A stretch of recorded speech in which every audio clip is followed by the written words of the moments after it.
Everybody, it's Brian. This is our 22nd video.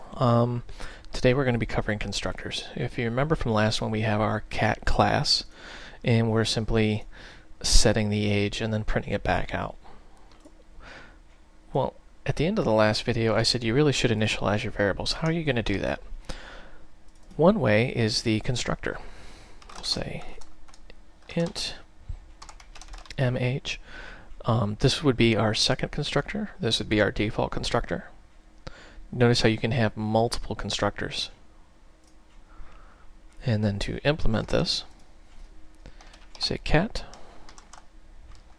and it has to have the same signature or it will generate an error message. Let's actually do this.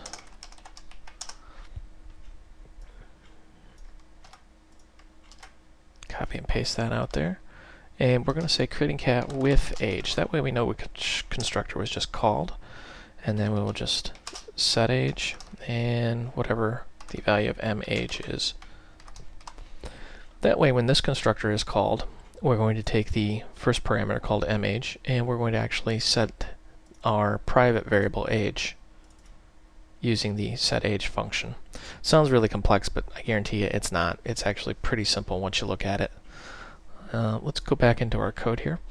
We have two instances of the cat class. Let's actually just comment one of these out just so we don't have a whole bunch of clutter here. So we are creating an instance of the cat class and then we're printing it out. Now notice we haven't set the age. To call the constructor, just put a parentheses, and notice that you have two options here. You have the default and the one we just created. So we'll say she's 22 years old, really old cat. Now when you run this, the constructor is called and it's setting the age, and there's our variable. So that's one way to initialize.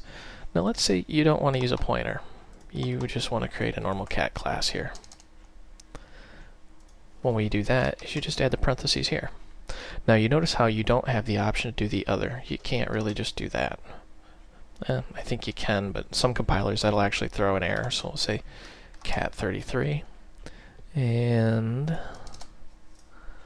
we'll do the cout mcat get age. That way you can see how this works with and without pointers. Uh-oh. Ccat, what did we do wrong here? Oh yeah, forgot to comment that out.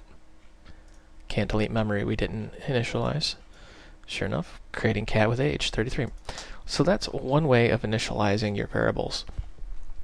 Another way would be actually in your default constructor call another function. For example, just set age, 17 if you wanted it a specific value. So this is Brian, and thank you for watching. I hope you found this video educational and entertaining.